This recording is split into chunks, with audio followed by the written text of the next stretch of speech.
This episode of Tub Talk is brought to you by Linode. Visit linode.com/tubtalk and see why Linode has been voted the top infrastructure as a service provider by both G2 and TrustRadius. From their award-winning support, offered 24/7/365 to every level of user, to ease of use and setup, it's clear why developers have been trusting Linode for projects both big and small since 2003. Linode offers the industry's best price-to-performance value for all compute instances, including shared, dedicated, high-memory GPUs and their upcoming bare metal release. Linode makes cloud computing simple, affordable, and accessible, allowing you to focus on your customers, not your infrastructure. Visit linode.com/tubtalk and create a free account with your Google, GitHub, or email address, and you'll get $100 in credit. That's linode.com/tubtalk for $100 in credit.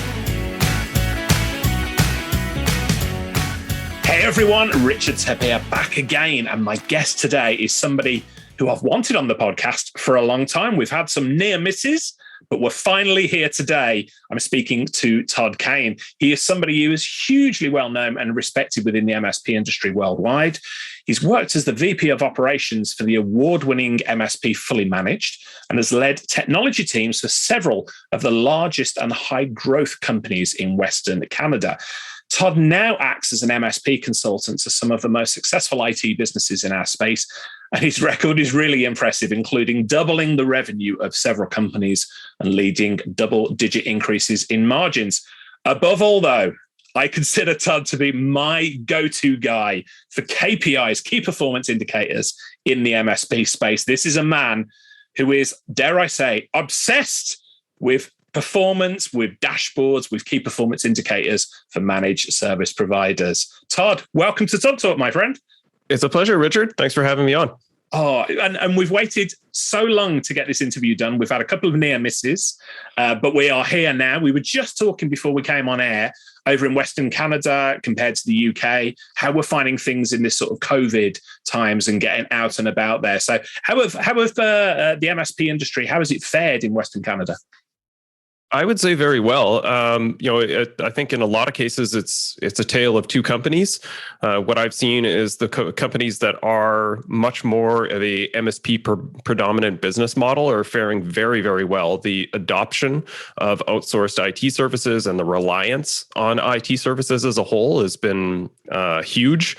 And I've seen several companies that have grown, 50 to 70% year over year throughout the pandemic. So it's been tough, no doubt. The change in the approach to the business and the shift to work from home and some of the complications of how do you do onsite, and it's not been without its problems. But most of the MSP centric companies, I would say, are doing quite well from a business standpoint. A lot of pressures, a lot of stresses on sort of mental health, and those things have been a challenge.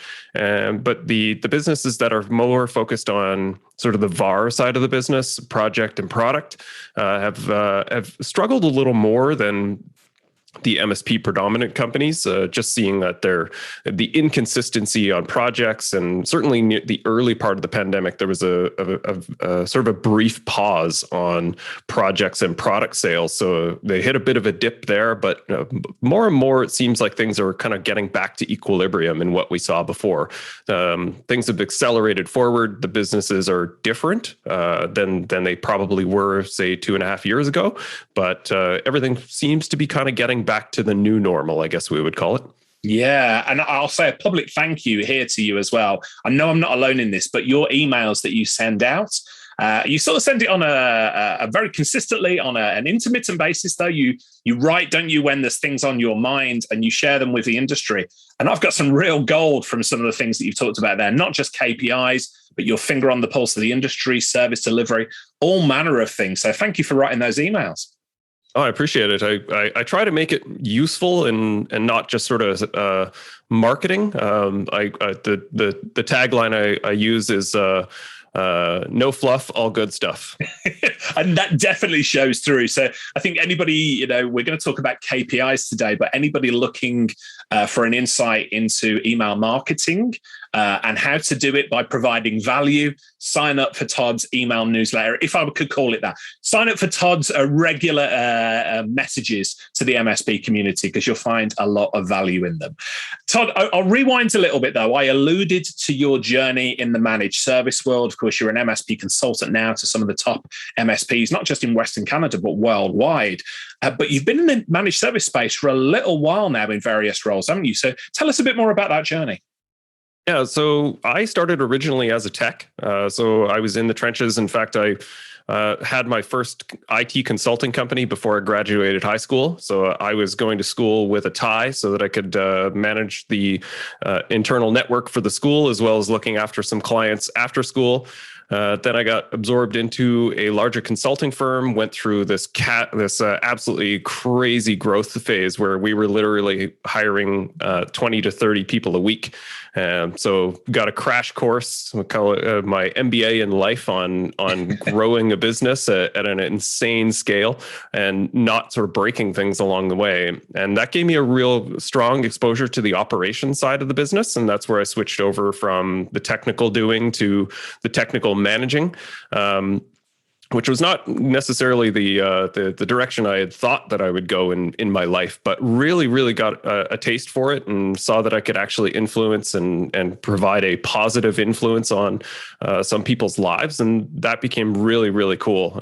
So worked for a couple of consulting organizations to do turnarounds, brought them from a bit of a bloodbath of red and a sea of non-profitability and helped them turn those businesses around. And then last stint was at Fully Managed, which was in a post-merger hangover, combining two companies, and helped them to integrate the two companies, grow the team, grow the revenue, grow the business. We doubled, almost tripled headcount, and almost tripled revenue, and increased margins by double digits. And what I found is all the things that I was doing along the way were sort of from a standard toolbox. And there was no secret sauce to this. Each of the individual companies were different and required different things, but I was able to draw upon sort of a similar tool set from my experiences and what I'd learned. So realized I could probably take that back to my old consulting roots and do on a one-to-many basis rather than a one-to-one basis inside companies, and move back to consulting with MSPs to apply that same tool set around, what are the things that you need to be successful? How do you implement them? How do you grow and scale your business with those ideas in mind? And it's been great. I've been doing that for close to 7 years. I kind of joke, we're all in the same business. We all do the same thing with IT delivery, largely from the same business model, and none of us do it the same way. So each of these businesses is its own unique puzzle with people and processes and problems all kind of being slightly different. But it's been a ton of fun, and it's really rewarding to see both business as well as personal and professional growth for the people that I work with. Yeah. And what type of companies, what type of MSPs are approaching you for help? Can you share with us sort of some of the reasons they get in touch with you and how you help them out? Yeah, it's interesting. I'm sure you've seen some of this as well. Like you tend to focus a fair bit on helping organizations with different parts of their business and scaling as well. And what I find is people often approach me not with the actual issue in their business, but they approach me with sort of a visible problem. It's a surface problem. Yeah, right. It's a bit like an iceberg. They're like, I have this problem on the surface. I don't think I use my tools very well. Is usually there's some focus on technology or tools. So that's usually where people find me. And then what we start to discover is that the problems are often much more systemic and usually rooted in something else around, culture or management framework is something that I focus a lot on, and just helping people to be intentional about running their business. And a lot of people, as people can appreciate, you get into this business as a technician and wanting to do great technical things, and over time end up with a fairly successful business, which was not really what people thought about or banked on or planned for when they got started, and often kind of feel that they're a bit out of their depth and not really sure what to turn to. They look for advice in groups and conferences from the tech tribe and things like that. which is super helpful for them to get perspective, but it's also not personal, right? Because like I said, everyone does the same business and they do it in a very similar fashion, but the problems are still individual and they struggle with sort of the application of how should I approach this? What should I do? I may not be, if I model myself off of someone else in the industry and do the things that they're doing, it doesn't always work because those people are in a different place, a different market, a different structure for their business. All things are not, they're not sort of rip and replace and sort of plop things in.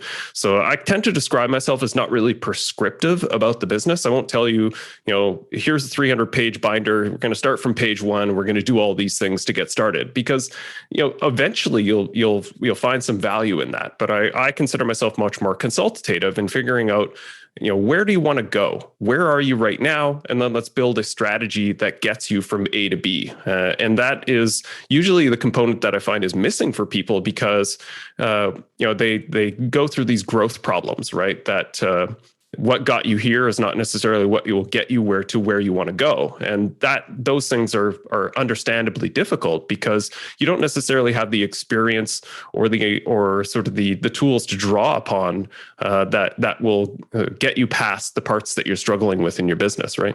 Yeah, you mentioned it earlier, and I don't do so much work directly with MSPs. Big part of the tech tribe, global online community for MSPs, much like yourself. But when I did do one-on-one sort of consulting and coaching with MSPs, I increasingly came across the issue that you talked about. MSPs will approach me and say, hey, we need help fixing ConnectWise, or we need help fixing Autotask, or we're not using our RMM. And then you get into the business and you find something more systematic. You find something to do with the culture, or dare I say, the owner's personality, ego, how they deal with people within their business. So let me ask you, Todd, if you're able to share, when you come across those situations where the business owner comes to you and say, hey, we need help with our RMM, and then you get into it and you think, oh man, you are building a house on sand here. There's no way you're going to fixing the RMM is going to fix the company. You have got a cultural issue. How do you broach that really difficult subject with them?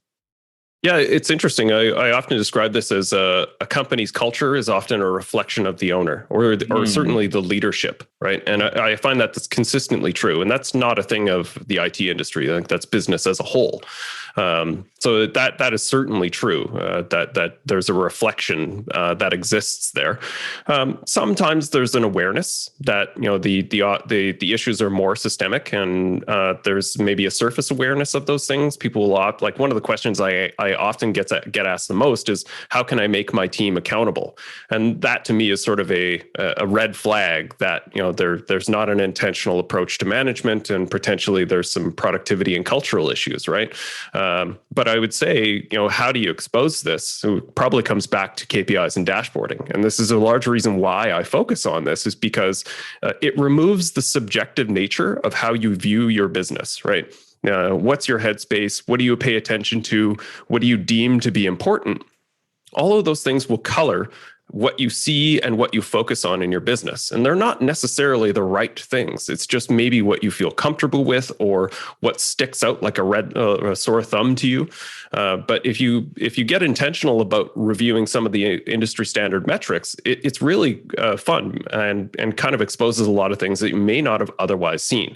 And one of the things I start with most often is SLAs, so service level agreements. And I get a lot of pushback on this, and people say, well, I don't promise anything to the clients. I have no SLAs. It doesn't feel important to me.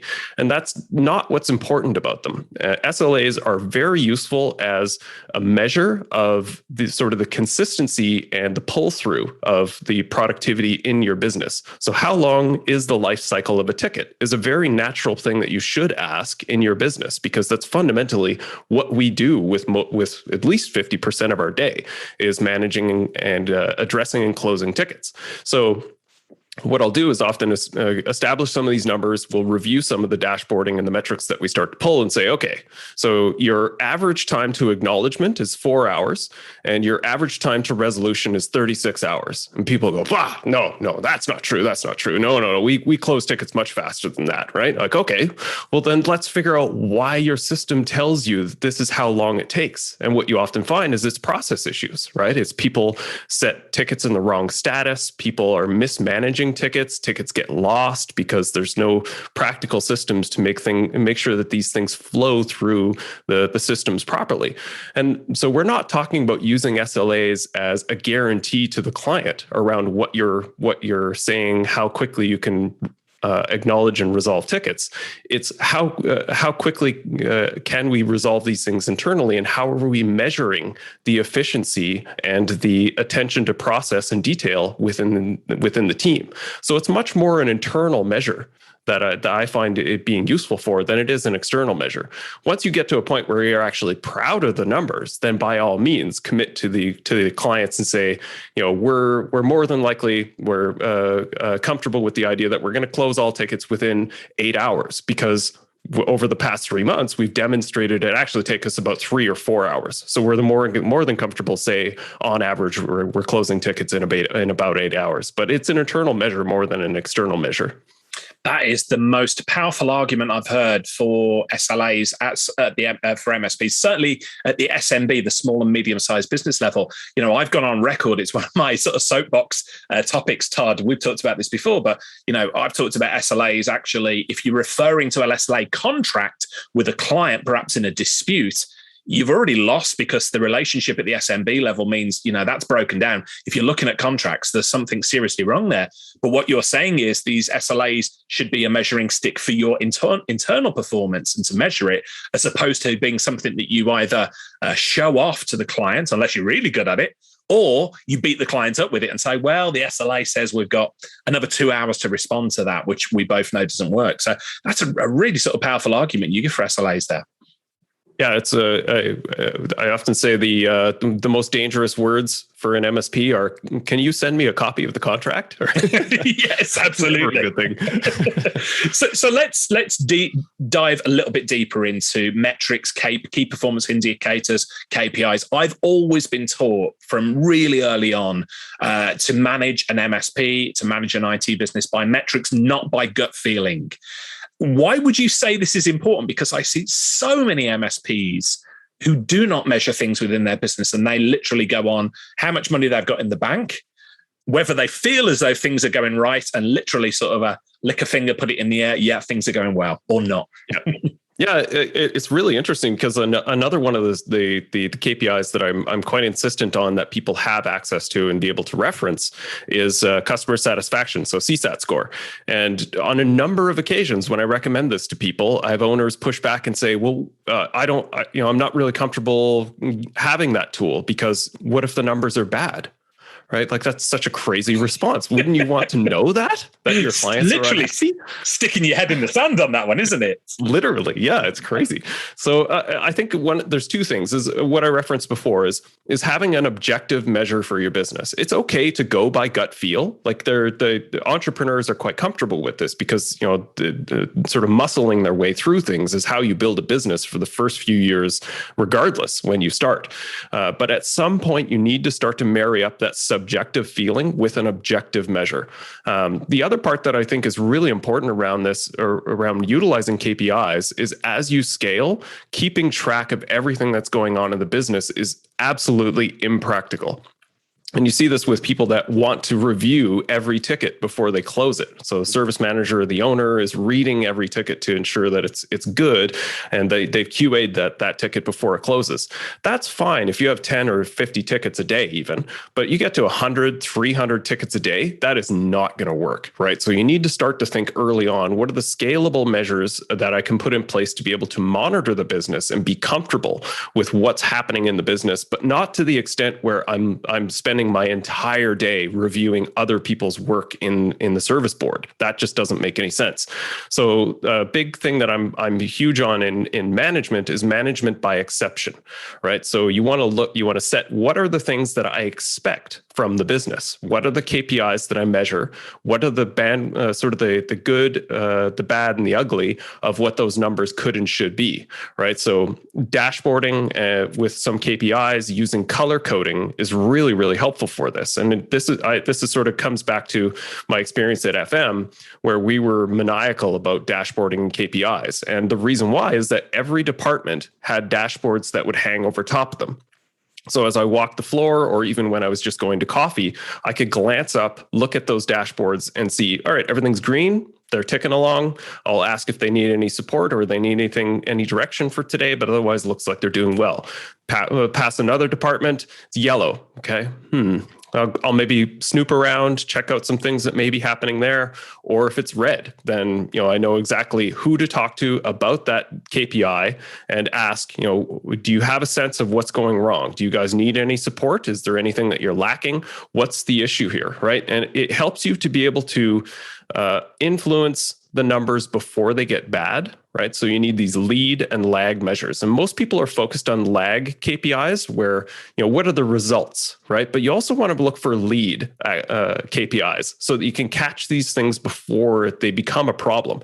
And a lot of people will say, for example, what's a good example would be ticket closures, right? So you get to the end of the week and you say, oh, wow, ticket closures are really terrible this week. Well, that's too bad because there's nothing you can do about it. Hopefully you have a better week next week. But if you're reviewing ticket closures, say at 10 in the morning, and you say, wow, teams only closed 10 tickets this morning. We should, based on trend and what I expect, we should be closer to 25 to 30 by now. So who do I need to talk to? Who's potentially underperforming? I'm going to go chat with the service manager and see what's up, right? So those things give you the ability to spend time where you need to, and not just spending time collecting all of this information, having conversations, digging around, and hopefully finding something. It's a much more intentional way to view the business so that you're spending time when you need to, where you need to, without having to be everywhere and driving yourself crazy with that. So that's what I describe as management by exception. I love that. In terms of reviewing the metrics that are there, are there any specific tools or formats that you prefer? I know you're a big, dare I say, dashboard geek, and I mean that as an absolute compliment there, Todd. But share some of your share some of your wisdom with us. Are there any tools or ways that you present information to your MSP clients? Yeah, so honestly, my favorite tool is BrightGauge, and it's largely because it's able to represent the data in a very visual fashion. And you're able to manipulate and mash the data very easily without a lot of coding experience. So I'm very comfortable with kind of taking those tool sets and being able to create automated reporting, create some dashboarding, custom gauges, all kinds of stuff. And I kind of have a standard set that I typically build for clients that I'm working with. And it's interesting because all the people that I come across that have BrightGauge, I would say 80% of the time they say, well, how do you use it? They're like, well, honestly, we got it maybe last year, a year and a half ago, and it was great. Everyone was very excited. We put all these TVs up on the wall and we have these dashboards, but I don't think anyone looks at it anymore. and it's because they're not sort of paying attention to the data and helping the team to understand what those things mean. And it requires a lot of tweaking and customization, right? So, if you're monitoring SLA, but you're not filtering based on SLA boards, then those numbers are incorrect, right? So you have to actively kind of manage these things and look at them and sort of tune them over time. And that's not necessarily someone's skill set. So I do like the BrightGauge as a tool set for being able to kind of create that living set of data that you're managing both on an hour by hour basis as well as a week by week and month by month performance level. Power BI is good. I find it really practical for people that just want to get in there and kind of mash some data and manipulate some things, but it still leaves a lot to be desired around its ease of configurability and data representation and things like that. I've seen some clients using Cognition 360, which is good from a data lake perspective. There's a lot more sort of a data accessible and a lot more manipulation that you can do on sort of a broader level there. But otherwise, hopefully at least get some reporting from the PSA. I find the PSA reporting is understandably fairly limited, but it's a great place to start if you have nothing else, at least to get you to, what are 3 or 4 numbers that the service manager, whether that be a manager in the organization or the owner of the organization, whoever holds that service manager hat, needs to have some of that data accessible to help them to view the business, as I said, on an hour by hour basis and a day by day basis at the very least. Yeah. Now, I've had a conversation with Tom Welton, Philip Morgan over at PAX8, who are doing some really interesting things with dashboards and how they present info. We sort of came to the conclusion that, this whole industry thing about a single pane of glass. Oh, we get a single pane of glass, we'll have all the information there.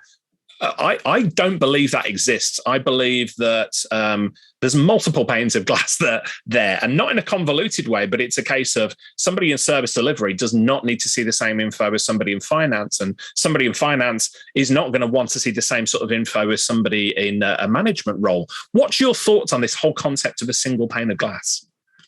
I think it's good in theory. I would at least like the sort of the reporting and presentation layer to come from a single place. It's not always practical, but if you have sort of these BI tools like BrightGauge or Power BI, you can draw from multiple sources, right? So will you have a single pane of glass for viewing the entire business within the PSA? Very likely not. From within the RMM, guaranteed not, right? So you can't view these things from inside of a tool, but if you take a tool that can draw on multiple data sources, then you're at least sort of halfway there. The other half of what you mentioned is the sort of over-representation of data is definitely an issue. And, I've seen people build these dashboards that, have 12 gauges on it, and it's put up on the TV, and everything's too small for anybody to read them. They're not color-coded. It's just information overload. And more is not necessarily better, right?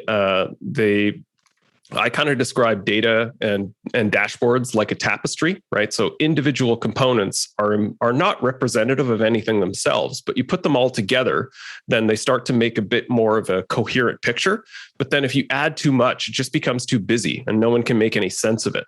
So compartmentalizing some of that data becomes really important, and creating dashboards that are sort of dual purpose, or I guess separated purposes. Sorry, that one is a dashboard that you may put on a TV somewhere, and it's a visual representation of some type of work or of a department, and you want that to be fairly clean, right? Like it's called in lean practices, it's called the 5-second rule. You should be able to glance at a dashboard, and in 5 seconds, you have an understanding of what that entire dashboard is telling you. If you can't glance at it and get a sense of that, it's too busy.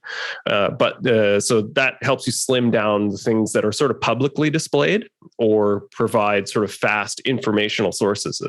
But the other ones that I build are very detailed, and you may scroll through several pages. Like the ones that I build for a service manager are pages and pages of gauges. And the reason why is that they can scan through that a few times a day and judge, what is this telling me? Does this help me ask any questions? Is there anyone that I need to go see to ask them to help me complete or to figure out what I'm seeing represented here? Are there any trends that I'm concerned about and I need to sort of rally the team and have us focus on something, right? So there's different dashboards for different purposes. You shouldn't put everything together unless you're doing like a goals board, right? So some type of one-page plan or a weekly measure. And even then, you should probably break them out into departments to understand who's accountable for those individual gauges. Because if you just have a bunch of data and say, we're underperforming, what should we do? Everyone will just sort of stare at each other like, I don't know, you got any ideas, right? So there needs to be individual accountability represented in the gauges if you're going to be measuring them on a sort of a scorecard weekly or a monthly basis. So do you have a almost a crib sheet over the type of or the number of KPIs that MSP should be measuring in each department? The reason I ask this, Todd, is I speak to so many MSPs. In fact, I was on the road this week and I spoke to one MSP and I was like, oh, tell me what you're working on this year. And they said, well, our priorities are A, B, C, D, E, F, G, H. I'm like, whoa, that's a lot of priorities. How are you possibly going to focus on all of them? And I think, the analogy towards metrics is very similar. If you've got too many numbers there, you just sort of turn off from them. So is there a figure? Is it 1? Is it 3? What does it look like for each department? I think it would vary from department to department. I think at least 3 to 5 metrics for each department is probably appropriate. If you're past 8, it becomes really difficult to sort of figure out how are these sort of paired off against each other, right? So if one is really underperforming, how much of a problem is that? That becomes really tricky when you have just too many data points. If they're in different departments and there's different accountabilities representing those, then as long as you're kind of containing that number to an individual accountable person, then that's a little easier to represent. But if you just say, I'm the owner of a small MSP and I've got 60 metrics that I track on a weekly basis, you're going to be overwhelmed in the same way as trying to manage everything, right? So you need to understand both what are the industry benchmarks? What do those things tell me about the health of the business? What are a good representation of lead and lag measures? And how does that help me to affect the business? And I think that's a big piece. So there can be things that may get popped in and out, right? So for example, client that I'm working with has been very focused on their tech to node ratio. So number of technicians versus number of assets under management. And that is not necessarily something that all MSPs would focus on, but their intent is to get a little more lean and to be able to scale the business without adding bodies in a 1-to-1 ratio. So that's something that is a near-term focus. It wasn't always on their weekly scorecard, but it's something that they're trying to consider and factor in. So depending on what you're trying to achieve, there's always going to be different KPIs that you could potentially draw upon. And then there's sort of a base set that I tend to suggest for a lot of organizations. So like from a service standpoint, I can kind of just rip through a couple here, and people can. This will be available on a blog post that we can follow up with. And we'll include in the show notes, Todd, links to all of your blog posts, because trust me, listeners, when I say this, Todd has got a lot of good blog posts. We'll include all of those rather than people trying to scribble them down. Yeah, I try to go based on quality and not quantity. So, my blog posts tend to be 1,500 to 2,500 words versus sort of the 300 to 400. So it's not just sort of random thoughts. I take a fair bit of time. There's not a lot of blog posts because I try to be quite detailed about these.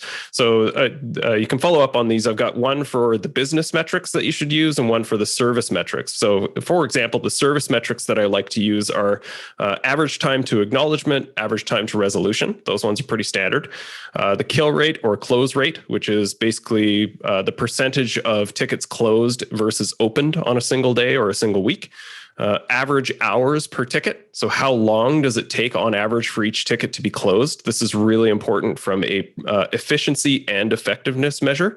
Customer satisfaction score, age tickets. So things that are just taking too long to close, versus stale tickets, which are tickets that are unmanaged or unmonitored over a period of time, and then expensive tickets. So things that you generally don't want tickets to take more than 4 to 6 hours, right? Under an MSA, if you're working on something for more than 4 to 6 hours, it's either a huge gnarly problem or someone missed selling it as a project. And this happens a lot, right? This is a really, really interesting measure that helps people to understand potentially why the average hours per ticket is so high. And in a lot of cases, we're just giving away too much work, right? Like someone says, hey, can you upgrade our accounting package for us? And they're like, yeah, sure, no problem, I can do that. Like 4.5 hours later, they've upgraded 3 accounting packages. And you're like, wait a minute, like, is this a part of the MSA? Like, technically, I guess it is, but did we miss selling this as a project, right? So there's a ton of those things that can go wrong. But that's sort of the base stack of the service delivery metrics that I would suggest people focus on. Brilliant. Let's dive into some of those. I've got to address, actually, you said about expensive tickets. I've never actually seen it referred to in that way before, but it's such an important metric. I tell a story from when I ran my managed service provider business, and we actually had a single ticket that came back with 25 hours logged on it. I kid you not. And when I dug into it, I was like, what on earth has happened here? And it was a case of what I now refer to as bulldog engineer. It was like an engineer had got hold of the issue. They were going to keep going on it until they got it fixed. It was actually a Windows mobile issue, showing my age a little bit there. But yeah, they got it resolved. And the engineer, when I went to speak to them, he was really happy. He was like, well, we kept on it and we kept on it and we kept on it. We got it fixed. And I said, great, but let me show you the profitability of our managed service agreement as a result of this expensive ticket. And did you also realize after 15 minutes, 30 minutes, you could have escalated that to Microsoft and they would have gone away. And as the vendor, done the hard work in the background, running around trying to find the solution. And the client would have been just as happy with the results. So it's a difficult conversation to have with engineers to say, look, appreciate your sort of vigor and vim going at this ticket, but we need to make money doing this. It's a sort of difficult balancing act, isn't it? Yeah, 100% is. And you speak to what I see like being the case across most organizations is that the techs often want to hero their way through the tickets. Yeah. And that's not always appropriate. Like I appreciate where it comes from in that they're looking to satisfy the client need and to provide some value, but that's not always appropriate in exactly what you're talking about. And having them understand the profitability of those contracts is really, really critical because we make good money if we set this business up correctly. We have a lot of leverage, and that our sort of time to effort ratio needs to be in check. But if someone buries 25 hours on a ticket, you've just sank the profitability for potentially the next couple of months in that contract, and that's not appropriate. So often, what I say with the expensive tickets is not necessarily that you need to sort of set like a barrier. Like you're not allowed to have tickets go more than 8 hours because it becomes unprofitable. That's not necessarily the right approach either. But why I have that as a measure for the service manager is being able to eyeball those tickets that do become more expensive and have in their head at least a plan. So they need to talk to the tech responsible and potentially a more senior tech and say, do you guys have a plan that I believe will be able to resolve this ticket in a reasonable amount of time versus like, hey, there's an expensive ticket. Well, Joe's on it. I'm sure Joe's got a handle on this. And then next week you're like, whoa, that ticket's 10 hours. Okay, well, maybe it's just a bad problem. Next week, 14 hours. Week after that, 24 hours. What's going on with this, right? So it spirals out of control really quickly without some level of attention and just sitting people down and say, all right, this is obviously a problem. Tell me what your plan is. Do you need any support from the rest of the team? What do you need in order to drive this to resolution? Oh, okay, you need to escalate to the vendor? Well, let's do that right now and see what they can support us with, or whether or not we even need to work on this at all, right? And that attention to those expensive tickets is more important than the limiting the amount of hours, right? So just being focused on driving it to a resolution, it has to be visible for that to be a practical way to address it, right? Yeah, makes absolute sense. And I want to return to the conversation about service delivery metrics. You listed a number of different metrics there that MSPs could measure. I want to come back and ask you specifically what are good figures, what are bad figures in there based on your experience. But before we do, so bear that in mind, we were talking about money, and I want to keep that conversation going a little bit. So are there any financial metrics that you recommend that MSPs track? We've got a wide variety of people listening to this podcast. We've got owners, we've got technicians, but the owners listening are going to be like, Todd, tell us whether we're doing well or not well, because as we've said, there's a lot of MSPs relying gut feeling when it comes to, they look at the bank account and say, yeah, it's all good, but they don't really look at profitability of contracts and so on. Any financial metrics you can share with us? Yeah, 100%. And as you alluded to, business owners tend to focus too much on revenue. Right? Revenue is a vanity number, and it's important because it helps you to measure the size of your business, but it certainly doesn't tell you how well the business is run. And people generally just tend to focus on, well, I'm trying to get to $1 million. I would like to be a $5 million MSP. I'm a $10 million MSP. Woohoo!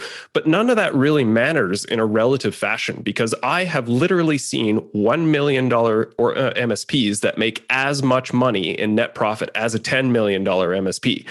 So which do you want to be? Because I can tell you the $10 million MSP is a hell of a lot harder to run. It's a hell of a lot harder. MSP. So if you're going to make the same amount of money at the end of the day, which one do you choose, right?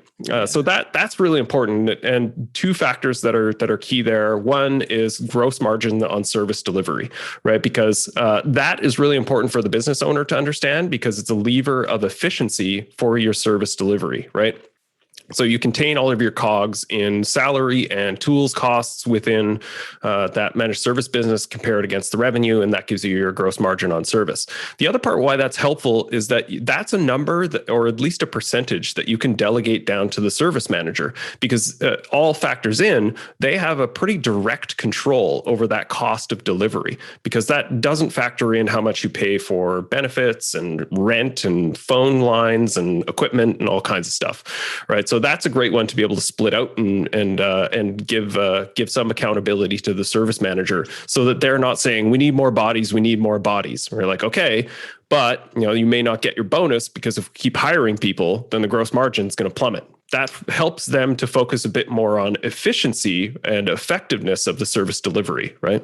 Makes absolute sense. Now, as we go through these sort of metrics, can you give us an idea of what you see as best in class, and what a red flag for any MSP listening to this, if they're just getting hold of their metrics and looking at their gross margin, what's really good and what is something to be concerned about? Yeah. So gross margin can be as high as 70%. That is not necessarily something that you should shoot for out of the box, because it's difficult. And it often requires a level of standardization in your stack and your client base that is not typical. What is more typical is probably between the 40 and 50% range on service margin. That I would say, fairly standard for a well-performing MSP. If you're in the 30 to 40, you've got some work to do, but you're probably not suffering either.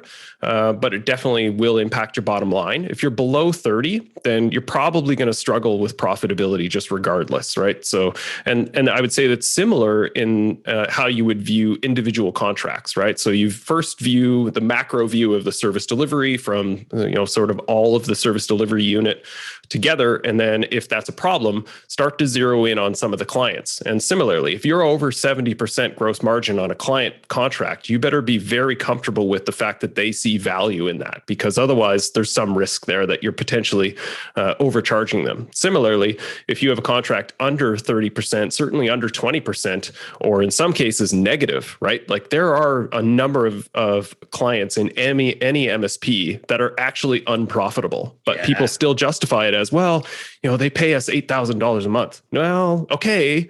But that $8,000 gets eaten up pretty quick when you spend $9,500 on servicing that contract. What's the point of this, right? We're not here for the money; we're here for the profit, right? So another one that is important would be EBITDA, which is earnings before interest, tax, depreciation, and that is an amortization. And that is a really good measure as just how much free cash flow does the business spin off. And this one usually gets used as a reference number in M&A a lot. So it tends to get a lot of focus and industry attention. If you're, again, for benchmarks numbers, you can see this as high as 25% EBITDA, which is bananas, awesome performance. It's possible, but again, not really standard practical. So if you're performing over 20, you're killing it. If you're between kind of 12 to 15, you're doing fairly well. And that's what I would suggest people try to focus on. If you're hitting EBITDA percentage of 12 to 15%, you're doing very well. If you're kind of under 6, then you're going to struggle again, right? So all of this is where are you right now is really important when you're using any type of benchmarking. So I always tell people, like, don't focus on what is best in class. If you do, then just understand it as a reference of what's possible. But you always have to understand what is our baseline and how can we get better from there. That's how you view benchmarks, right? Some other numbers would be client churn. So you definitely don't want more than, say, 10% churn in your client base. Anything over 20% on an annual basis is murder. And the reason why is that it's incredibly difficult to grow a profitable business if you're constantly dropping money out the bottom, right? So if you have less than a 5% client churn, especially if it's voluntary client churn. So, in the industry, you'll always have clients that get bought by somebody else, or they go out of business, for example. Like, that's not necessarily client churn that you can affect. But if you're losing clients on a regular basis, that makes it, it amplifies the difficulty in growing your top line if you're losing out the bottom all the time. Another important one would be employee churn. right? So there is a serious hidden cost in losing staff. And this will become a real issue over the next year and a half, because the term being used right now is the Great Resignation. And there's estimates that suggest as high as 40% of staff will choose to leave their current job for something else. And whatever that else is to be determined. But people are seeing this. It's really difficult to hire good staff right now. And if you lose staff, it can cost as high as 110% of their annual salary. So people think, well, I lost 2 guys this past 6 months, and I'm going to try to replace them. But the more they don't factor in the soft costs of doing that, right? That there's an incredibly high amount of cost in that churn. You lose tribal knowledge. You have to retrain the staff. You have to wait for them to come up to speed and become as productive as that person that left before. So the hidden costs of employee churn are massive. And then other measures would be year-over-year growth, right? You can want to see kind of at least 10% year-over-year growth would be good. And if you're doing over 20% year-over-year growth, it's excellent. And I've seen some companies do way above that, but that's all circumstantial and depends on sort of the maturity of your business and your focus on the sales and marketing engine as well. And then another one that is really important is a percentage of your revenue that is MRR. And I like to see this above 75%, but not too far above 75%, because you want most of your revenue to come from monthly recurring revenue, billed on the first of the month, usually through some type of direct debit. So you're limiting a lot of your costs and you're covering all of your costs on day one. But you also want NRR in as a factor in that, non-recurring revenue as NRR as a component of your business, because you want to be able to demonstrate to yourself from a business standpoint that clients are continuing to invest in their technology stack. So if they're not buying new product and projects, it's not necessarily a badge of honor to say we're 99% MRR. Well, okay, but at over 2 or 3 years, that's going to become problematic if you're not focusing your clients on that project funnel. And quite honestly, the project funnel is often viewed as a necessary evil or a service to an end, right? Like that this is all in service of the MSA. When in fact, the MSA, the MRR revenue should be covering your operating costs. It helps to keep the lights on. But if you want to boost your profitability, a lot of that comes through the consistency of developing that project funnel. You don't make a ton of money on product unless you're selling sands and stuff like that. And that stuff is typically reserved for the VARs. But again, workstations and stuff like that, you're going to make 8 points, 12 points if you're lucky. So that's not really where you're making your money. But it does help with the revenue, but you certainly want projects to be done well and done profitably. If you're billing them properly and structuring them properly, you can get as high as 65% margin on projects. But a lot of people, they break even or lose money on projects because they just don't pay attention to it. It's get it done when you can get it done and let me know when it's finished. It's the basics of project management and an MSP in a lot of cases. Yeah. Wow. This is absolute gold. And guys listening, you see now why Todd is my go-to guy for all things MSP metrics in the industry. This is a man who knows his way around the metrics within the managed service provider industry. So many questions that I want to ask here. First thing I would ask is about the year-on-year growth. Now, I was speaking to Amy Babinchak over at Sell My MSP. We were doing an event with Cisco the other day, and Amy actually urged caution if your year-on-year growth is too high, inconsistently high. Yeah. So Amy was saying, if you're looking to exit the business and suddenly, the business has got 60, 70% growth 1 year, it actually looks quite bad. Would you sort of concur with that view?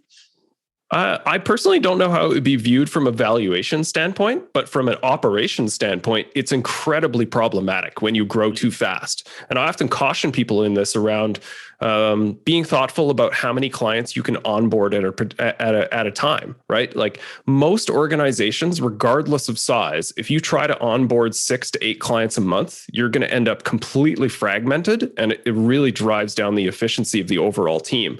Most well-run organizations, you can onboard 2 clients quite easily, 3 clients, hopefully 4 clients starts to get a little problematic. And that is indicative of that growth ratio. If you're growing at 70% a year, you're going to have staffing problems, you're going to have integration problems, you're going to have leadership issues, right? All of those things. It's incredibly difficult to manage that type of growth. It's not impossible, and it can give you a lot if you're able to grow the business effectively at that fashion. But it's a bit like running the engine hot and just hoping that, that you're not blowing out some pistons and oil goes everywhere and the whole thing grinds to a stop, right? Yeah, absolutely makes sense. Now, before we move on from financial metrics, in terms of the clients that you work with, managed service providers, and I know you work with MSPs all over the world, which of those metrics are reviewed on a sort of an annual basis, which on a quarterly basis, and which, if any, have got a daily or a weekly sort of a management review? I would say mostly with the financial metrics, you would maybe kind of keep tabs on the finances on a weekly basis, but maybe not paying too close attention. You definitely want to be monitoring on a monthly basis and doing a pretty deep dive on a quarterly. Annually, for sure, all of these. So like, for example, gross margin on service delivery is for sure done on a monthly basis, but it makes more sense on a 3-month trend, because you may have a month where you just buried a ton of time in a particular client for a particular purpose, but on trend, it's not really a big deal, right? So some of these things are more meaningful on a quarterly basis than they are on a single instance in a month. Similarly, EBITDA is absolutely a quarterly review and an annual review. Client churn, employee churn, year-over-year growth, those things are much more of an annual view of the business. Yeah. And for anybody listening to this, perhaps, and again, frantically making notes here, again, we're going to put all of these in the show notes. So please, if you're driving or walking, don't worry about committing all of this to memory. Todd has got some incredibly good blog posts that we'll share with you on all of these topics. But for anybody listening to this and saying, you know what, I don't know any of these figures, and we just want to get started, where would they turn in the first instance? Would it be their PSA? Would it be their accounts package? Would it be going out and getting something like BrightGauge? If somebody wanted to immediately get a feel for their business based on metrics, where would they first turn? I would suggest the accounting packages is a better place to start. The PSA can tell you these things, but in most cases, the PSA is not well managed enough to be representative. And even when it's done very well, like, you're still going to end up with at least a 5 to 10% variance in a lot of cases. If it's unmanaged, then you can see as high as 20 to 50% variance in these numbers between the PSA and the accounting package. The accounting package for most organizations is not detailed. And one of the things that is lacking from monitoring these in a particular way is that the COGS are usually not loaded above the line in the service revenue, so that you pair those things up. It's usually just sort of, here's revenue, here's our general gross margin, but all of the employee costs and tool costs are below the line. So you're probably going to see, hey, awesome, we're doing 60 to 80% gross margin on services, but actually it doesn't take into account the COGS associated with that service delivery, including salaries and tools costs. So there's some work that needs to be done in a lot of those accounting packages to kind of restructure the view of that. But at the very least, you want to look at, what is our gross margin? What is my sales and general administration costs? So SG&A, and then what is your net margin and hopefully your EBITDA percentage? All of those are pretty broad numbers that most accounting packages should give you a pretty good reference on, for sure. Yeah. I'm wondering as well, in terms of MSPs listening to this, in terms of benchmarking their performance, financial performance, we'll move on to service delivery very shortly, benchmarking themselves against other MSPs. We see peer groups out there. I used to be a part of HTG, which is now ConnectWise Evolve. And we used to use Service Leadership Index. We've had Paul Dipple, incredible chap on the podcast, talking about, benchmarking against other MSPs. Are you a fan of benchmarking? Do you use any tools? Is there anything that listeners should be looking out for? So I admit I'm what I refer to as a Dipple disciple. So I've followed Paul Dipple. Like, first time I went to a session, I was like, oh my God, this stuff is gold. And I was writing down everything frantically. So they have one of the best resources in the industry for active benchmarking. But there's a bit of a sort of a survivorship bias in some of those numbers that if you're performing well enough and you're participating in a service leadership peer group, then you're probably doing better than most. I would say. I don't know if that's true, and I think Paul would push back against that, saying that the service leadership numbers are probably more representative than that. But regardless, I would say the benchmarks are interesting and they tell you what's possible, but they don't necessarily tell you what's practical for your business. And that's where I think people misuse the benchmarks. So the reason that I'm quite open with the benchmarks and try to share this information a little is just to crack open what people can use as a reference, again, for what's possible. Am I doing good or great or terrible? That is good to understand, but it doesn't tell you what to do with it, right? So one of my expressions is knowledge is easy, execution is hard, right? And that goes with a lot of the information that I share. And the reason I'm very comfortable sharing all of this information is that it doesn't tell you what to do with it. And it certainly doesn't tell you what your business needs to do with it, right? That is a much more personal thing that requires a little analysis and understanding, what are we doing? What are we not doing? What do we think we can influence, right? So the benchmarking is good, but don't take it too literally. And one of the things that I suggest to people is anytime that you're going to set a goal, especially if you're using a benchmark, is that you have to start with something simple. Because if you say, for example, our gross margin is currently 20% and best in class is 70. So by the end of next quarter, let's try to be at 65%.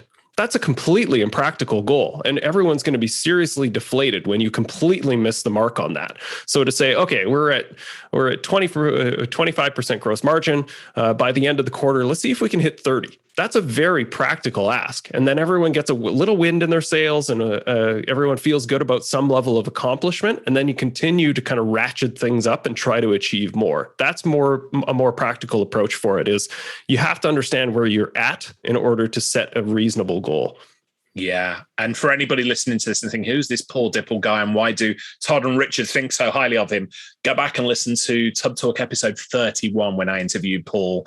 It was a very long form interview, but trust me, there is some absolute gold in there. And perhaps you will become a Dipple disciple in the same way that Todd and I am. He's an industry genius for sure. He is. So I'm very conscious of time. In the time we've got left together, Todd, let's move on to service delivery. So lots of listeners to this show, like me, perhaps like you, come from a technology-based background, are very good with fixing tech, are going to be interested in, they get into this industry because they like helping people, but they help people based on gut feeling as opposed to actually measuring it. So you mentioned some service delivery KPIs, some service delivery metrics. Let's jump into a little bit and see what's good and what's not so good there. So the first one that you mentioned was average time to acknowledgement of tickets. So first of all, explain what you mean by that and what would be a good percentage or not so good. Yeah. So the really most important part of this is your automated responder that sends an automated email to the client saying, "Hey, we have your ticket in queue." That is not acknowledgement. That does not count. That does not count. Yeah. So, hey, our acknowledgement is 30 seconds. That's the time that it took for the system to email back to the person. No, it doesn't count. Yeah. So this is a person emailing or phoning the client back to acknowledge, "Hey, we have your ticket." This is the expectation that you can have on when we start to work on this. And this is fundamental to service delivery. Is communication buys you a ton of grace, right? If you just leave the client in limbo without them understanding when they might get service, then they get the people hate the mystery of this, right? Yeah. They send a ticket in, it goes to a black hole, and they never hear from somebody for a day and a half. That's incredibly frustrating. Doesn't matter as to whether or not you're able to fix it. You have to keep the client updated. So that's where the acknowledgement is incredibly important. Best in class in this is going to be under 15 minutes. And what's typical is probably 30 minutes and 30 minutes to an hour. But I see a lot of organizations really striving for this to get it, under 10 minutes in some cases. So it's practical depending on how you structure this. Yeah, go ahead. I was going to say, so I think, I've been asked this question. If you were to start an MSP again, Richard, and firstly, I'll say, I'm not going to go into competition with you guys. And I think that goes for you as well here, Todd. But if I were to start an MSP again tomorrow, I think I would focus on average time to acknowledgement of ticket, because most small businesses that I speak to, they just want rapid response. Once you set their expectations on the ticket and that, absolutely fine. But as you say, Todd, they just don't want to think as though they're emailing or calling or whatever, and it's going into an abyss and not knowing when they stand. So super important. Yeah, a really good key indicator of this is a lot of MSPs still send techs on site for an occasional visit, and what they tend to find is that tech that shows up gets mobbed by people saying, "Oh, the tech guy's here. Hey, I got this problem. Can you come over to my desk and help me out with this?" That's an indication that your time to acknowledgement is an issue, and what it tells is that there's a lack of trust in the service desk. Those on-site visits are not as necessary as people think. They're a psychological artifact demanded by the clients, and they don't actually provide a ton of value. If you can actually get the clients to trust that if you email or phone, someone will get back to you and keep you updated as to when you can expect service, that's better than having a client visit, because the client visits are expensive for you, and they're impractical because it forces people to wait days and holding on to a ticket until someone magically appears in the office. So if you're struggling with the techs being mobbed or clients demanding on-site visits, focus on that top end of that service funnel. That makes a lot of sense. So average time to acknowledgement, under 15 minutes, we are doing very, very well. Then, of course, we talk about, so it's no good if we acknowledge the tickets, but then spend forever fixing them. So average time to resolution, what's good and what's bad? Yeah, so you probably best in class here is going to be 4 hours for resolution on average. In a lot of cases, you want to see sort of an hour spent on a ticket, right? So average hours spent on a ticket is 1 hour, but the benchmarks on this can be as high as 4 to 8 hours. The distinction here that's important is that this is SLA time, not elapsed time, and that's a difficult thing in some cases to explain to people. That this does not mean that, hey, because I may have spent 3 hours to resolve this ticket, but it took 3 days to close it. That's different because you're not responsible for the chasing back and forth of some person logs a ticket. I emailed them. They didn't get back to me the next day. They told me to call at 10. I called. They weren't available. They called me back at 11, missed me. I called them back at 2, right? There's a lot of that back and forth. There's some great tools like TimeZest, for example, that can help to offset some of this, the back and forth and chasing people around. But the SLA time is what you're focused on here. So that's the time that the ticket is open. So a good little practical tip on this one is use in progress. What I typically set in the PSA as WIP. So work in progress is the ticket title, only when the ticket is actively being worked on and open. And a tech should only have 1, sometimes 2 tickets in WIP. And that is a great indication of when people have left tickets open that they're not actively working on anymore. So a service manager can kind of hawk the statuses of the ticket, notice that, hey, Chris has the 4 or 5 tickets open. This one was touched this morning. I think he just accidentally left it open. And that helps to control that SLA timer, right? Got it. So 1 or 2 tickets per technician, work in progress. They can be juggling, dual screens, doing a couple of things at once. But anything more than that, you speak to the engineer, and if they say, "Oh, I'm waiting for the client," well, that needs to be a status change. That needs to be, waiting on client. Interesting. So the next service delivery metric you mentioned was kill rate. Explain a little bit more about that again.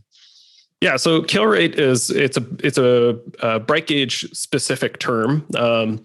There's 2 types of ways to view this. So the kill rate is if you opened 60 tickets in a day and closed 60 tickets that day, then you have 100% kill rate.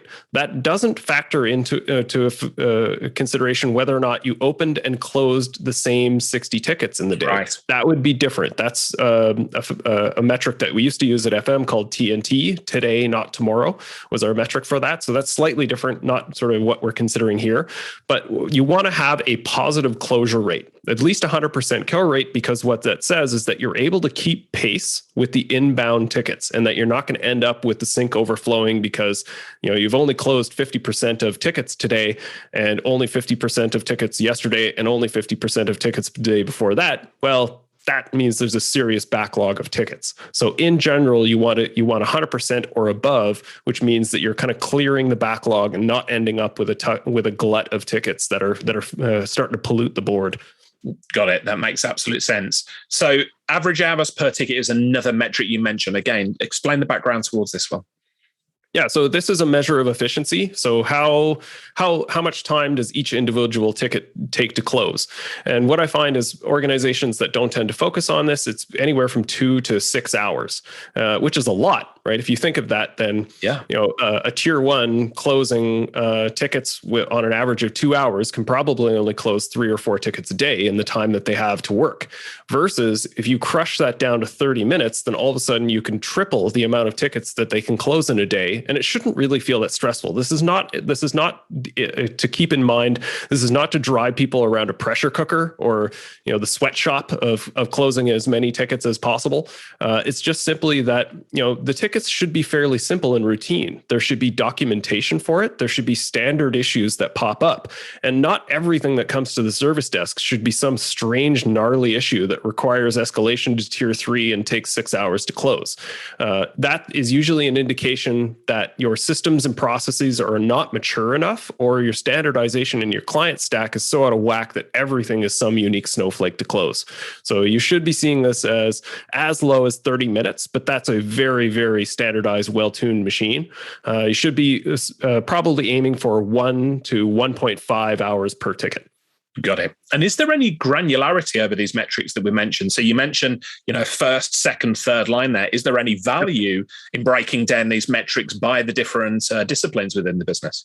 I mean, you could, if you want to get specific about certain departmental performance, for example. But I would see that much more on close rate, for example. So tier 1s should close 10 to 20 tickets a day. Tier 2 should close 5 to 10 a day, and tier 3s, up to 5. But they often deal with some strange, gnarly issues and have to work with vendor support and stuff like that. So they can end up with tickets that are literally taking all day. So that one's a bit of a variable, but up to 3 to 5 tickets a day, I would say for tier 3. The average hours that it takes to complete is not necessarily as relevant, because that should be fairly uniform, right? Yeah, makes absolute sense. Next metrics you mentioned is one that I think is massively, massively overlooked in our industry, especially as we are in the service industry, and that's CSAT. Customer satisfaction. Now, we've spoken to Andrew Wallace from Smartback. There's lots of tools out there in the MSP market to make this easy, yet there's still so many MSPs not measuring CSAT. Tell us why it's important, Todd. Yeah, so every measure that you use as a KPI, you should always think of what is sort of the countermeasure or the perverse incentive, is what it's often described as. Is if you say, I want you to close as many tickets as possible, well, be careful what you ask for, because they may just start randomly closing everything. Like, hey, I reached out to the client, they weren't available, close. Hey, I think I resolved this, close. Right. And what you're going to end up with is the clients pushing back saying, like, no, this isn't fixed. Stop closing the ticket. Right. So you need a countermeasure around client satisfaction to ensure that there's quality closure. So what you should be seeing is definitely north of a 90% positive feedback on CSAT. And one of the important parts of CSAT is I tell people, do you have CSAT scoring? And they're like, oh yeah, well, we use the PSA survey. Well, okay, then you don't have CSAT scoring, because if you use a link-based survey, you're going to see 3 to 5% of your tickets get some type of feedback. If that. Yeah, exactly. If you have a CSAT system with a one-click feedback system where it's the little icons on the bottom, and all they have to do is just click a smiley face or a frowny face, then automatically your feedback ratio will go up to probably 10% if you don't work at it. And if you actually try to train the users, then you can end up with as high as 30 to 40%, sometimes even 50% in a really well-oiled MSP that focuses on CSAT. One other piece that is important to note with CSAT is that there's actually some really good, important processes that get built out of this. And one of the things that I find really useful is when you get a negative survey, it instantly creates a ticket for the service manager or whoever's responsible for that to phone that user and say, hey, saw that you were unhappy with this ticket. can you help me explain? Can you explain to me what happened and what we can do better? And one, that's just great customer service. But also, the first time that happens to a user, the average response for people is, holy crap, you guys actually read that? Like, you're paying attention? It's amazing. Like, I clicked this button and said I was unhappy, 2 minutes ago, and someone phoned me to fix it. That's amazing, right? That is how you actually engender a ton of loyalty. And what it helps is people will use the feedback system more because they know that it's not just junk data. Because a lot of these surveys, nothing ever happens with them. So why do people bother? Whereas if they know that you actually use this data, and if you're unhappy, that someone will phone you right away and try to resolve something, then they're a lot more likely to give you the feedback on an average on all of their interactions with those tickets in the future. Yeah. And now you and I are both system and process guys. I would say CSAT actually is probably one of the untapped resources within MSPs for being able to kick off system processes. You've just talked, if you get negative feedback, it raises a ticket. But likewise, if you get really positive feedback, most MSPs are looking for referrals, looking for ways to grow their business. It's an excellent opportunity to pick up the phone and say, hey, thank you. You're telling us you love us. By the way, is there anybody else we should be speaking to, about doing business with as well? So fascinating subject. For anybody listening to this, wants to find out more about CSAT, I did a series of webinars with our friends over at Smileback. So you can just do a search for Richard Tubbs Smileback. You will find those webinars out there. Let's move on from CSAT. The final two metrics that you mentioned then in service delivery, aged tickets and stale tickets. Again, if you could explain the background to that and what good looks like. Yeah, so an aged ticket is, just a rank of the age of tickets, and you want to basically just focus on oldest to youngest of those tickets. And there's some cleanup that has to happen here, right? Like sure you've seen this in the past as well, and probably in your MSP had this experience of the 380-day-old ticket. I don't think anyone needs that ticket anymore. If this was actually an issue, someone would probably have done something with this. And often that's proactive tickets, like, hey, this is a good idea. We should do something with this in the future, like maybe, right? But from a service standpoint, you should really not have tickets that are more than 90 days old. You should definitely try to have no tickets over 60 days old. And if you're doing it well, you should have a very few number of tickets that are over 30 days old. Then there may be some practical reasons as to why they're that old, but in general, you want to keep the tickets as young as possible and not let them kind of age out over a month. And again, like, it just becomes expensive. It becomes an issue of support. It becomes a resourcing issue, all kinds of things.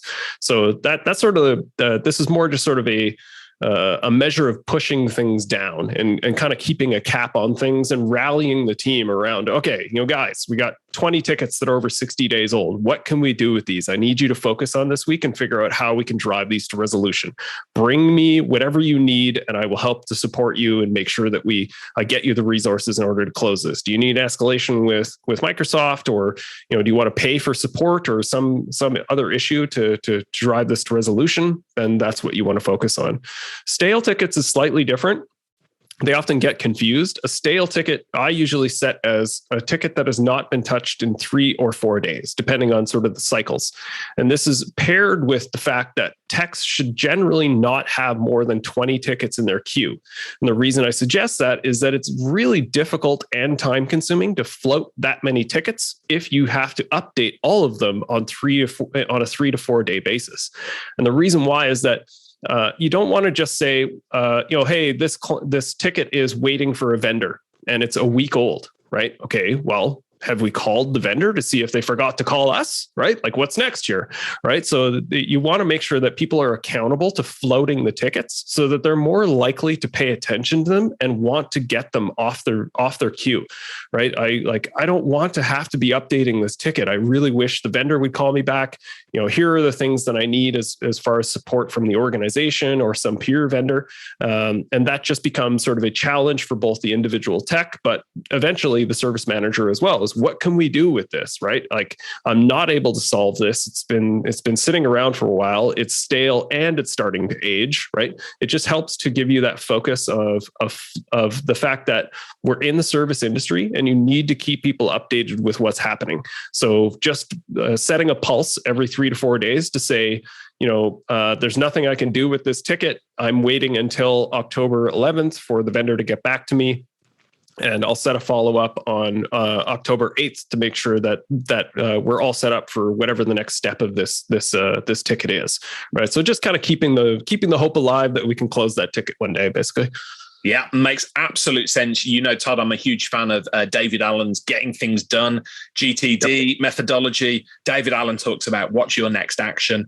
When I was running the MSP, the service desk there, when we looked at stale tickets, it was like, do a sweep every single day if you can of the tickets that are in there and set your intention for the next action. As you say, if it's with the vendor, have we phoned the vendor? Have we checked what's going on here? If not, do it. If we have and we've not heard back, the next action should be chase them, then escalate them and things like that. It's really simple, but I think it's a hugely underrated skill for service desk managers and service desk engineers. So fascinating stuff. So we've gone through a lot of metrics here. We've gone through financial metrics, service delivery metrics. And again, I'll remind everybody that's listening, don't worry about frantically scribbling down notes here. We will include links in the show notes on Tublog to all of the blog posts that Todd have produced with more detail on these specific metrics. But before we come to a close here, I've got to ask you, is there any examples that you've come across of MSPs falling down by relying on gut feeling instead of metrics? I know you're not the sort of guy to say, I told you so, Todd, but have you ever felt like saying, I told you so, you should be measuring these things?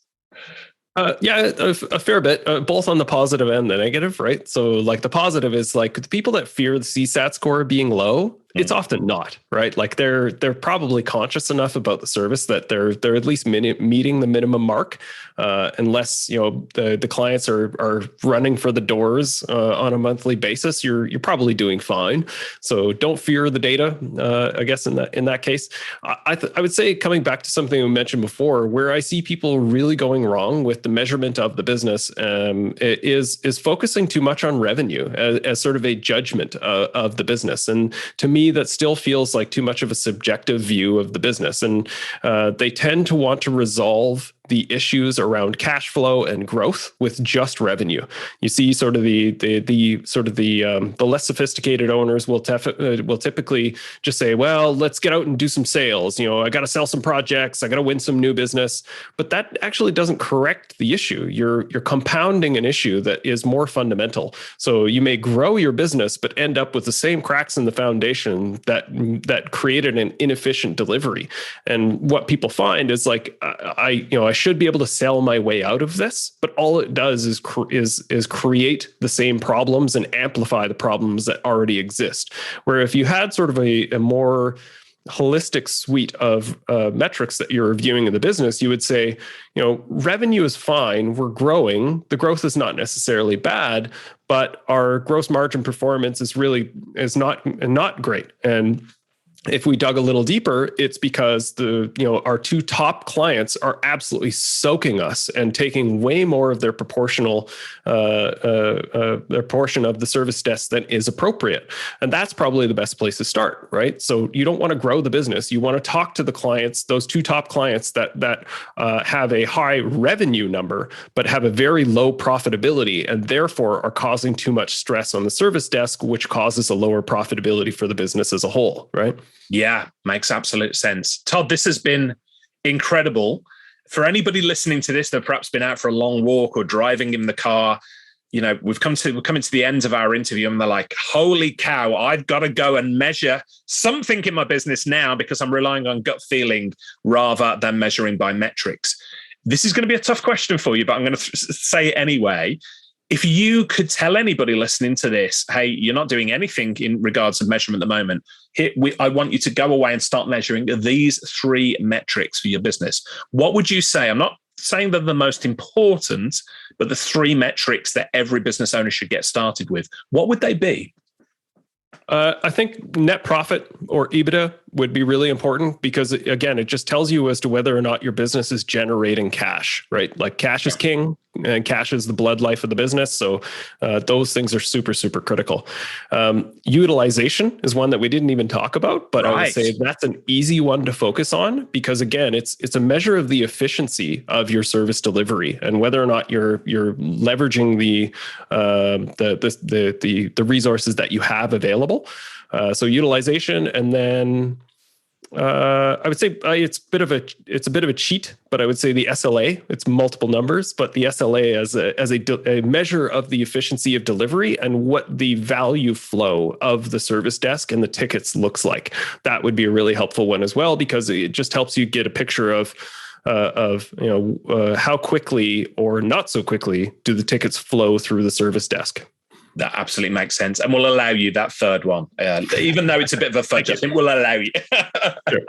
Todd, this has been incredible. I'm sure that if you are listening to this, you'll join me in thanking Todd for just an invaluable session. I've been looking to get Todd on the podcast for so long now. Like I said, we've had a couple of near misses recently. I'm so grateful for you coming on, giving up your time. I know how busy you are, spending time to sort of educating us on managing by metrics and the KPIs there.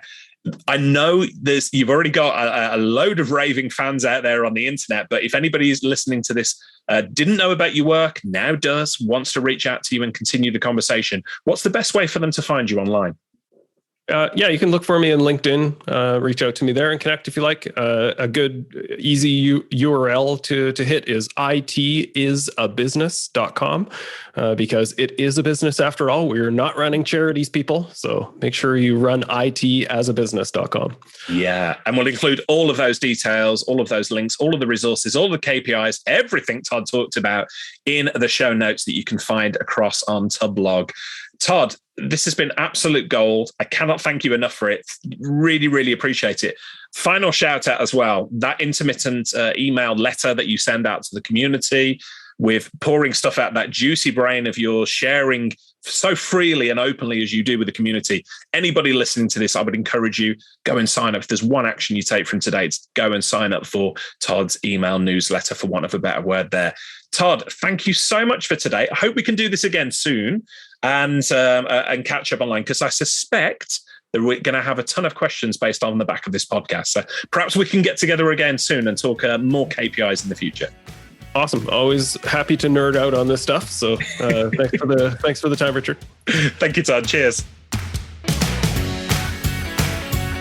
Hey folks, Richard here. Thanks for listening today. I know you've got a ton of options for who you listen to nowadays, so I really appreciate your support. Do you have any feedback on this episode? Ideas for future guests? Tweet me at Tublog using the hashtag TubTalk. I respond to every tweet and really appreciate your feedback.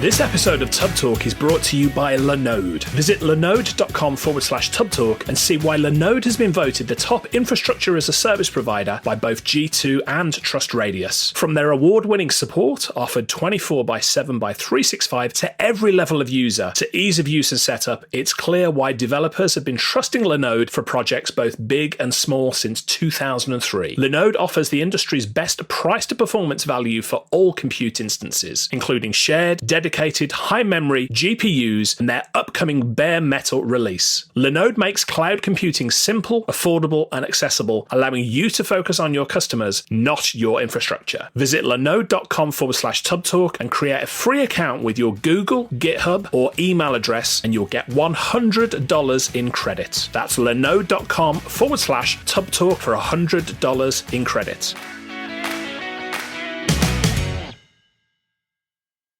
Hey team, this is Richard again. Just one more thing before you take off, and that is MSP Insights. Now, every Tuesday, I share my thoughts on the business of IT with you, the managed service community. Thousands of managed service providers already subscribe to MSP Insights. It's easy to sign up, easy to cancel. MSP Insights is basically a short email from me every Tuesday without fail with advice on growing your IT business, plus cool resources I've found, discovered, or started exploring that week. It's kind of like my diary of cool things, and often includes articles or books I've read, tools I've discovered, and events I think you'd be interested in, often sent to me by my friends and Tub Talk podcast guests. So if that sounds fun, a short tiny bite of MSP goodness every Tuesday, and you'd like to try it out, just go to go.tub.co/Tuesday. That's go.tub.co/Tuesday. Drop in your email and you'll get the very next one. Thanks for listening.